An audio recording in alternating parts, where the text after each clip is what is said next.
Почитувани жители на село Волково, општина Ѓорче Петров и Орман, заедно кои што сте денеска тука.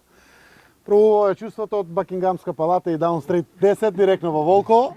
Дома си е дома и поубав проект за децата, за младите, за спортска сала во духот на основното образование и новиот закон за основно образование, каде што имаме тандем наставници за изучувањето на предметите по физичко образование, еден од стратешките определби на владата, но пред се поради сето укажувања кои што го добиваме од раководството.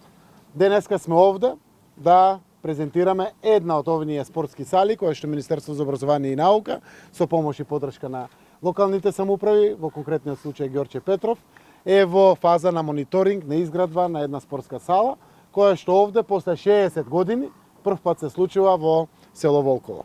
Значајно е заради тоа што во ова основно училиште учат 367 ученици и ги опфаќа учениците од село Волково и од село Орман. Затоа јас верувам дека оние простории кои што сега ги видовме, се навистина надвороците стандарди за физичко и здравствено образование, конечно ќе бидат заменети со достоинствени услови по сите димензии на спортски игралишта, каде што нашите деца, младите ќе можат во иднина во ова основно училиште да ги спроведуваат сите своји активности за одделот на физичкото образование и здравственото образование. Заедно сме денеска со заменик министерката Елизабета Наумовска и со градоначалникот Александар Наумовски, кој што секако споделија информација дека се работи за спортска сала од 650 метри квадратни, вкупна вредност е 24 милиони денари или 400.000 евра и е дел од проектите за спортски сали ширум државата. Сакам да информирам дека остануваме на намерата преку моделот на училишен спорт да го зголемиме бројот на учениците кои спортуваат од сегашните 5.000 на 50.000 во основното и средното образование. Оваа влада е посветена на спроведувањето на реформите во образованието, кои се исклучително важни за обезбедување квалитетен живот на младите и на децата, но секако и на нивните родители. Направивме сериозни планови, најдовме решенија за мотивирање на наставниците со поголеми плати во образованието, кои што стартуваат буквално од 1 јануари следната година, но знаеме дека условите за наставниците и професорите мора да бидат обезбедени за да пренесуваат квалитетно знаење на самите ученици, заради кои што и сите постоиме и функционираме. Спортот е силна алатка и за јакнење на заедниците. Го промовира секако ферплејот, еднаквоста и силно се бори против нетрпението и омразата.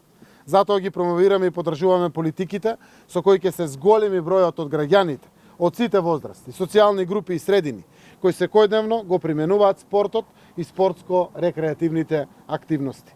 Нашите напори за обезбедување квалитетни реформи се дополнително мотивирани од напредокот во остварувањето на нашите национални аспирации, гледајќи се секако како членка на НАТО и една членка на Европската унија, со интегрирањето на нашата земја, на младите луѓе им се отвараат вратите за зголемување и искористување на нивните потенцијали. И како што реков, оваа убава поврзаност помеѓу големата среќа и гордост која што се случи да бидеме полноправна членка на НАТО, да седеме рамо до рамо со лидерите на највлијателните земји во светот, навистина денеска преточена преку ваков проект во делот на образованието, посебно поврзувајќи го спортот, рекреацијата и здравјето кај децата и младите луѓе, представува добра нишка која што треба да дополнително не мотивира сите да продолжиме да работиме.